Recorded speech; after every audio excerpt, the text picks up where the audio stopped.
आज हम दिल्ली पुलिस में पूछे गए PYQ को डिस्कस करेंगे जो 14 नवंबर की फर्स्ट शिफ्ट में पूछे गए थे 2023 में। तो चलते हैं, सबसे पहले इजी क्वेश्चन करते हैं, फिर उसके बाद में उससे अप लेवल के करेंगे। मतलब इस शिफ्ट में हम 15 क्वेश्चनों को डिस्कस करेंगे और ये 15 क्वेश्चन मात्र 15 मिनट में। एक महिला को एक निश्चित दूरी तय करने में लगने वाले समय को 80% कम कर दिया जाता है। मतलब जो उसका समय है वो 80% कम कर दिया जाता है। मतलब 100 रहा होगा पहले 100%, 80% कम कर दिया जाता है, मतलब 20% रह जाता होगा।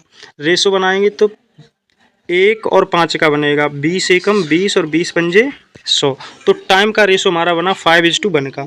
ये क्या कह रहा है? चाल का। जब दूरी निश्चित हो और फिक्स हो तो स्पीड का रेशो टाइम का उल्टा रेशो होता है, तो ये 1:5 हो जाएगा। अब इसने पूछा वृद्धि कितनी करनी चाहिए, तो वृद्धि कितनी करनी चाहिए? 4 की। कितने से करनी चाहिए? 1 से, इस 1 से। और परसेंटेज में लाने के लिए हम 100 का गुणा करेंगे तो नीचे 1 होगा, उसका कोई मतलब नहीं, क्योंकि नीचे 1 से हम भाग करेंगे तो वही संख्या मिलेगी हमें। तो 4 से 100 में गुणा करेंगे तो ये 400% मिल जाएगा हमको, जो कि ऑप्शन नंबर ए में मिलेगा। इस क्वेश्चन को समझेंगे। ए और बी सी एक के बाद एक कार्य करते हैं। ए 10 दिन में और बी 16 दिन में, सी 12 दिन में करता है, और ऐसा चक्र चलता है। ए बी सी 3 दिनों तक कार्य लगातार करते हैं, उसके बाद में ए और सी छोड़ देता है। तो चलते हैं क्वेश्चन की तरफ। ए हमारा कितने दिन में करता है? 10 दिन में। बी करता है 16 दिनों में, जबकि सी कर लेता है सी एक कार्य को 12 दिनों में। अब हमारे पास क्या है अगली स्टेप कि इनका हम टोटल वर्क निकालने। टोटल वर्क कैसे निकालेंगे? इनका एलसीएम। तो इनका एलसीएम हमने ले लिया 240। अब आप एलसीएम तो निकाल सकते हैं सिंपल तरीके से। 10 से भाग करना है, इससे 10 से भाग करेंगे 240 को तो एफिशिएंसी निकल के आएगी, इसकी क्षमता निकल के आएगी। एक ही क्षमता निकलेगी तो भाग करेंगे तो ये निकल के आएगा 24। एक ही एफिशिएंसी कितनी है? 24। और बी से भाग करेंगे तो ये 16 एकम 16 और 8 बचेगा तो 16 पंजे 80। बी की जो एफिशिएंसी है वो 15 निकल के आई। सी से भाग करेंगे तो ये 20 निकल के आएगा। अब इसने क्या कहा है? अब इसने कहा ए बी सी ऐसे 3 चक्कर चलाता है, मतलब ए भी चलता है, बी भी चलता है और सी भी। इन तीनों को अगर मैं जोड़ूंगा तो ये मुझे मिलेगा 59। और ऐसे ये 3 चक्कर चलाते हैं, मतलब 3 दिन तक कार्य करते हैं ये तीनों मिल करके। तो ये कार्य को कितना करेंगे? 3 से गुणा किया हमने 177। इनके पास टोटल काम था 240, लेकिन इन्होंने कर पाया 177। तो कार्य हमारे पास बचा कितना? मतलब रिमेनिंग वर्क हमारे पास बचा 63। और 63 वर्क को ये कौन करेगा? ये 63 करेगा बी अकेले। क्यों करेगा? क्योंकि ए और सी छोड़ के जा चुके हैं। तो बी की एफिशिएंसी कितनी है? यहाँ पर 15। तो 15 से भाग करेंगे, तो जैसे ही 15 से भाग करेंगे तो 15 चौके 60। और यहाँ पर बचा कितना? 3। 3/15। 4 सही, 3/15 हमारा कहाँ पर है? लेकिन इसको हम एक बार और सरल कर सकते हैं, 3 से एक बार और 3 से 5 बार। तो 4 से 1/5, जो कि हमें ऑप्शन नंबर डी में मिलेगा। ये कह रहा है कौन सा पेयर सहभाज्य संख्या, मतलब कोप्राइम। कोप्राइम के लिए हमारे पास कंडीशन क्या है कि उनका HCF 1 होना चाहिए। 1 मतलब कोई भी कॉमन नहीं होना चाहिए। इन नंबरों में कोई भी अंक कॉमन नहीं होना चाहिए, वही हमारा आंसर हुआ है। तो इसमें 32 और 62 में देखेंगे कि हमारे पास ये हो जाएगा 2 कॉमन, मतलब ये 2 से नंबर कट सकता है, इसलिए ये हमारा आंसर नहीं है। अगर आप कुछ नहीं कर पाते तो ऑप्शनों का HCF निकाल के देखें। जिसका HCF नहीं निकल रहा है मतलब उसका HCF 1 होगा, जिसका 1 होगा वही आंसर होगा। अब हम सी ऑप्शन को देख रहे हैं, इसमें से 7 कॉमन आ सकता है। 7 एकम 7 और 7 पंजे 35। यहाँ से देखेंगे 7 तिया 21 और 7 एकम 7। और यहाँ से 7 से काटेंगे इसको तो ये कट जाएगा। 7 से 63, 7 नेम 63 और 7 21 ही कट गया। ये किसी से नहीं कटेगा। ऑप्शन नंबर बी हमारा सही आंसर। इसका आप अगर HCF निकाल के देखेंगे तो भी 1 ही आएगा। तो इसलिए कोप्राइम का युग्म कौन सा? हमारा बी ऑप्शन। ये कह रहा है कि एक शंकु, जो आइसक्रीम वाला शंकु है, उसका आयतन दे रखा है। तो उसका आयतन क्या होता है? शंकु का आयतन 1/3 पाई r² h होता है। और ये हमको दे रखा है कितना? 128/3। और ये पाई भी दे रखा है। तो यहाँ से हमारे पास पाई से पाई कैंसिल आउट हो जाएगा, 3 से 3 कैंसिल आउट हो जाएगा। अब हमारे पास बचा क्या है? r² और h, जो कि 128 के बराबर है। सवाल में कंडीशन दे रखी है शंकु की ऊंचाई जो है वो त्रिज्या से दुगनी है, मतलब त्रिज्या 1 है तो ये 2 है। यहाँ पर x में ले लो, तो यहाँ से देखेंगे r² मतलब x इंटू x, इसके आगे 1 लगा हुआ है, इसका कोई मतलब है नहीं। तो यहाँ से हम देखेंगे h, और h का मान हमें दे रखा है 2x बराबर होगा 128 के। तो हम इसको 2 से काटेंगे तो ये हमें मिलेगा 64। यहाँ पर x और x का गुणा करेंगे तो ये मेरे पास हो जाएगा कितना, x का क्यूब 64 दे रखा है, तो यहाँ से सिंपली x का मान 4 निकल आ जाएगा। 4 निकल के आएगा तो यहाँ पर वैल्यू पुट करेंगे तो ये हमारे पास h का मान कितना हो जाएगा, 8 हो जाएगा। x की जगह पे हम पुट कर देंगे 4 को, और r का मान हमारे पास कितना हो जाएगा, 4 हो जाएगा। मतलब त्रिज्या उसकी 4 हो जाएगी और हमारे पास ऊंचाई उसकी 8 हो जाएगी। अब हमारे पास सारी चीज़ें निकल चुकी हैं, तो हमसे पूछा तिर्यक ऊंचाई। तो तिर्यक ऊंचाई हमारी क्या होती है, तो तिर्यक ऊंचाई होती है शंकु की ब्रैकेट के अंदर, मतलब हमारे पास ये होगा रूट के अंदर h² प्लस में r²। तो h² मतलब 8 का वर्ग हमारे पास हो जाएगा 64 प्लस में r² मतलब 4 का वर्ग हो जाएगा 16। ये रूट के अंदर होगा तो ये रूट के अंदर हमारे पास हो जाएगा 80। अब हम इसको और सिंपलीफाई कर सकते हैं, लेकिन हमारा आंसर रूट के अंदर 80 मिल गया हमें ऑप्शन नंबर ए में, तो हमारा आंसर यही हो जाएगा। इस सवाल को देखें, 15% की कमी के बाद अजय की आय इतनी है। तो ये हमारे पास दे रखी है वैल्यू 2, 12 और 500, मतलब 2,12,500। ये जो हमको दे रखी 15% कमी के बाद, मतलब 100% रही होगी कोई भी वैल्यू, और 15% कमी के बाद वह वैल्यू रह गई होगी 85%। तो ये जो वैल्यू है हमारे पास वो वैल्यू है 85% की। अब हमसे पूछा है कि मूल वैल्यू क्या थी, तो मूल वैल्यू तो उसकी 100% है। तो 100% मतलब हम 100 से करेंगे इसको मल्टीप्लाई। यहाँ से इसको काटेंगे तो 17 से 5 बार, और 17 से इसको काटेंगे 1 बार, और यहाँ से 1 बार काटने के बाद 17 दूनी 34 और 8 बचेगा, तो 17 पंजे 85। और अब हम इसको और काट लेंगे 1 बार। 5 से काटेंगे तो ये कितनी बार जाएगा, 5 दूनी 10 और 5 पंजे 25। 2 जीरो ये और 2 जीरो वो आ जाएंगे, तो हमारे पास 25 और 25 से स्टार्ट होगा हमारा आंसर। तो ये वाला आंसर हो जाएगा हमारा। 4 जीरो पीछे आ जाएंगे, 2 जीरो ये वाले और 2 जीरो ये वाले, गुणा करेंगे 100 से, तो हमारा आंसर ऑप्शन नंबर बी में मैच कर जाएगा। अगला क्वेश्चन देखेंगे, दो संख्याओं का एलसीएम और एचसीएफ का गुणनफल 48 है। मतलब उसका जो ए और बी है, इनका प्रोडक्ट जो हमें दे रखा है वो 48 दे रखा है। ए हमारा एलसीएम, बी हमारा एचसीएफ। यहाँ पर उनका अंतर जो है वो 13 होगा। अब या तो आप सूत्र पुट करके लगा लो कि a प्लस बी का होल स्क्वायर और a माइनस बी का होल स्क्वायर बराबर 4ac, या फिर आप क्या कीजिए कि उनका अंतर 13 का है। तो ऐसी दो संख्या में जिनका अंतर 13 हो, इसका भी 13 है, इसका भी 13 है, इसका भी, तो इससे तो हम आंसर नहीं निकाल सकते। अब हम देखेंगे कि उनका गुणनफल जो है वो 48 बनना चाहिए। तो 10 का 23 के साथ गुणा करेंगे तो क्या 48 बनेगा, नहीं बनेगा। इसका गुणा इसके साथ करेंगे तो बनेगा, नहीं बनेगा। 3 का गुणा 16 के साथ करेंगे तो 48 बन जाएगा। मतलब ऑप्शन हमारा डी बिल्कुल सही आंसर हो जाएगा। अब दिए हुए क्वेश्चन में हमसे आरोही क्रम पूछ रहा है। आरोही क्रम इस वाले नंबर को हमको सेट करना है, और इसमें वैल्यू भी हमको दे रखी है, x की 5 है और y की 8 है, और हमको इसको आरोही क्रम में सेट करना है। तो हम डायरेक्टली इसको करते हैं। तो अगर मैं x की जगह पर 5 मान लूँ, यहाँ पर इस वाली कंडीशन में, यहाँ पर अगर मैं यहाँ पर x की जगह पर 5 मान लूँ और प्लस 1, तो ये हमारे पास हो जाएगा 6, और बटे में हमारे पास y की जगह पे 8 है यहाँ पर, और 8 में से 1 जाएगा तो ये मेरे पास बचेगा 7। अब हम देखेंगे क्या कि 2x हमारे पास है। 2x मतलब अगर मैं ऊपर 10 ले लूँ, 2 गुणा में 5 करूँगा, नीचे 2y मतलब 8 दूनी 16, 16 में से 3 जाएगा तो ये बचेगा 13। ये हमारी कंडीशन बन रही है। अगली स्टेप क्या करी, y प्लस 1 मतलब 8 और 1 9 हो जाएगा हमारा। और यहाँ से अब हम देखेंगे क्या कि 2x दे रखा है, तो 2x मतलब x की जगह पे रखेंगे 5, तो ये कितना हो जाएगा 10, और 10 में से ये माइनस का 1 है तो कितना हो जाएगा 9 हो जाएगा हमारा। यहाँ पर अगेन हमें y प्लस 1 दे रखा है, तो y प्लस 8 और 1 9 हो जाएगा। और नीचे हमें क्या दे रखा है 3x मतलब 3 पंजे 15 और y में से 8 जाएगा, मतलब 3x माइनस y है तो 3 पंजे 15, और 15 में से y का मान घटाना मतलब 8 घटाना है, तो 15 में से 8 घटाएंगे तो ये 7 बचेगा। अब हमें इसको आरोही क्रम में सेट करने के लिए हम क्या करेंगे, इसको भाग दे करके इसमें मान निकाल लेंगे। तो हम सबसे पहले क्या करेंगे, सब में 0 0 ऐड कर लो, ताकि हमारी जो वैल्यू है वो आसान तरीके से डिवाइड हो सके। मतलब यहाँ पर 7 9 63 मतलब 7 छिक्का 42, 7 7 49 और 7 8 56, मतलब इसका जो वैल्यू आ रहा है वो 8 पॉइंट कुछ आ रहा है। 13 7 91 और 13 8 104, मतलब यहाँ की जो वैल्यू है वो 7 आ रही है। 9 से ये वैल्यू 10 आ रही है, और यहाँ पर 7 से देखेंगे 1 बार और यहाँ पर देखेंगे 7 दूनी 14, मतलब ये लगभग में 12 आ रही। अब ये हमसे पूछ रहा है आरोही क्रम, मतलब सबसे पहले छोटी वैल्यू, तो छोटी वैल्यू दूसरे नंबर की है, तो यहाँ पर दूसरे नंबर की 2x अपॉन में कितना आएगा 2y-3।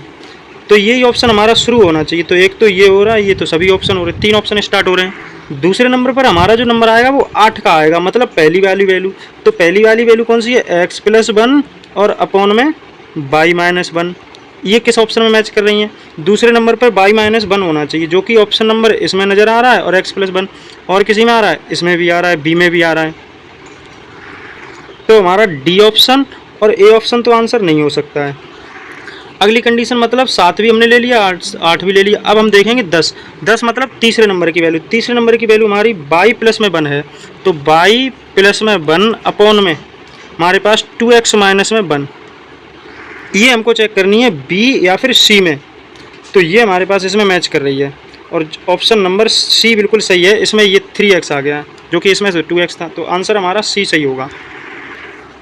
इस सवाल को, एक दुकानदार वस्तु पर क्रय मूल्य से 35% अधिक अंकित करता है और अंकित मूल्य पर 20% की छूट। जब दोनों वैल्यू परसेंटेज में दी, आंसर भी परसेंटेज में दिया हो, तो हमें क्या करना है, सक्सेसिव लगा देना है। 35% अधिक मतलब प्लस का 35 लेना है, तो प्लस का 35% लेंगे, तो प्लस लगाओ या मत लगाओ। इसने क्या, अंकित मूल्य पर छूट देता है, तो छूट का मतलब -20%। यहाँ पर प्लस होगा, यहाँ पर माइनस, तो यहाँ वाली वैल्यू माइनस में आएगी। तो 35 गुणा में 20 बटे में 100, तो ये 5 बार जाएगा और ये 7 बार चला जाएगा। अब 35 में से हमको कितना घटाना है, 20 और 7 मतलब 27 घटाना है, तो ये हमारे पास कितना बचेगा, 3 5 8%। 8% ये पॉजिटिव बच रहा है, मतलब प्लस का बच रहा है, इसका मतलब प्रॉफिट होगा उसको, तो प्रॉफिट भी पूछा ही उसमें, तो ऑप्शन नंबर सी सही आंसर है। अगर आपके ऐसे कुछ भी समझ नहीं आया है, आप सक्सेसिव लगाने में दिक्कत होती है आपको, तो फिर क्या करेंगे कि कोई भी वस्तु 100 रुपये की होती है, मतलब उसका सीपी जो रहा होगा वो 100 रुपये रहा, उसने 35% अधिक अंकित कर दिया, तो 100 पर 35% अधिक अंकित का मतलब क्या है कि 135 अंकित कर दिया। अब उस 135 पर उसने 20% की छूट दे दी, तो इस 135 पर 20% की छूट, मतलब इस 135 पर 20% की छूट मतलब 80% में बेचा होगा। तो हम क्या करेंगे, 0 से 0 कैंसिल आउट, 2 से ये 4 बार और 2 से ये 5 बार, और 5 से ये कितनी बार जाएगा, 5 दूनी 10 और 5 सत्ते 35। इसका गुणा करेंगे अब हम,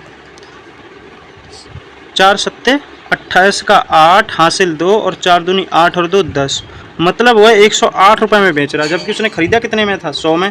तो परसेंटेज प्रॉफिट हुआ या लॉस हुआ, ये हमारे पास 8% का क्या हुआ, प्रॉफिट हुआ, जो कि ऑप्शन नंबर सी में मिलेगा। एक शंकु की तिर्यक ऊंचाई 5 सेंटीमीटर, मतलब एच इसमें हमको दे रखा है कितना, सॉरी तिर्यक ऊंचाई एल होती है, तो एल का मान इसमें दे रखा है हमको, एल का मान दे रखा है 5 और ये व्यास दे रखा है 8। तो व्यास अगर 8 है तो रेडियस मतलब त्रिज्या हो जाएगी 4। क्यों, क्योंकि रेडियस बराबर होता है d अपॉन में 2, d मतलब व्यास, व्यास मतलब 8/2, तो भाग करेंगे तो ये मुझे मिलेगा 4 ये। अब यहाँ पर हमसे पूछा शंकु का आयतन, तो शंकु का आयतन कितना होता है, 1/3 पाई r² h।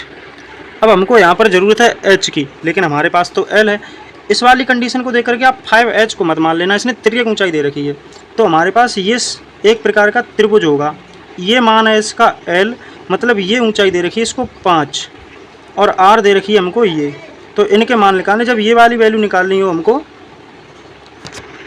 लंब वाली, तो इसका वर्ग करेंगे और इसका वर्ग करेंगे और दोनों को माइनस कर देंगे, तो 5 का वर्ग 25 और 4 का वर्ग 16, माइनस किया हमने तो ये निकल के आ गया हमारा क्या, 9, और ये वैल्यू हमारी रूट में होगी, ये पाइथागोरस थ्योरम से सीखेंगे। तो इसका मान हमारा कितना निकल के आया, 3, तो ये वाला मान हमारा 3 निकल के आया, किसका, h का। इस l की हेल्प हमने ले करके किसका मान निकाल लिया, h का, तो h हमारी कितनी हो गई, 3। अब इस सूत्र में वैल्यू पुट करेंगे हम, तो 1/3 पाई का मान होता 22/7, r² ले लो, तो यहाँ पर r की जो वैल्यू दे रखी 4, यहाँ पर हम जगह कम है इसलिए लेंगे 16 डायरेक्टली, वैसे तो 4 × 4 लिखते हैं, इंटू h। h का मान हमें सवाल में दे रखा था ये वाला 3 रहा, तो ये रहा हमारा 3। अब इसको सिंप्लीफाई कर लो, 3 से 3 कैंसिल आउट, 16 से 22 का गुणा करेंगे, ये हो जाएगा 16 दूनी 32, और यहाँ पर हम 16 दूनी 32 और 3, तो ये हो जाएगा हमारे पास 35, मतलब 352।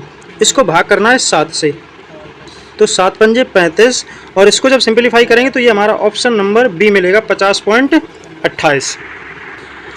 इस सवाल में हम देखेंगे कि पूरी संख्या का हमसे औसत पूछा है, तो हम सबसे पहले योग निकाल लेते हैं। योग कैसे निकालेंगे? संख्याओं का गुणा हम औसत में करेंगे। तो 20, यहाँ पर 50 छात्र हैं, इसको यूज में लेंगे बाद में, तो 20 छात्रों के औसत अंक 70 से गुणा करेंगे, तो 20 का गुणा 70 से करेंगे, मतलब नंबर का गुणा औसत से करेंगे तो योग निकल के आएगा, तो 2 सत्ते 14, मतलब यहाँ पर जो निकल के आएगा वो 1400 निकल जाएगा। अब यहाँ पर हमारे पास नंबर कितने हैं? 30, और हमारे पास औसत अंक कितने हैं? 80, तो 3 अट्ठे 24, मतलब यहाँ पर ये 2400 योग निकल के आएगा। इन दोनों का योग अगर हम करेंगे तो ये मुझे मिलेगा कितना? 3 यहाँ पर, मतलब 3800 मिलेगा। पूरी कक्षा का जो योग है वो हमारे पास 3800 है। हमसे पूछा क्या है? औसत। तो औसत के लिए हम क्या करते हैं कि जो भी योग होता है उसको संख्याओं से भाग देते हैं। हमारे पास संख्याएं कितनी थी? 20 ये और 30 ये, 50 थी टोटल, जो कि हमें इसमें भी दे रखी। आप ये वाला 50 यूज कर सकते, तो यहाँ से हमने देखा 5 से 5 कैंसिल आउट, और 5 सत्ते 35, तो 7 से हमारा आंसर स्टार्ट हो, और 5 छक 30, मतलब ये हमारा आंसर हो जाएगा 76, जो कि ऑप्शन नंबर बी में मिलेगा। नेक्स्ट सवाल देखें, 1500 की धनराशि, साधारण ब्याज का क्वेश्चन है, तो P इंटू आर इंटू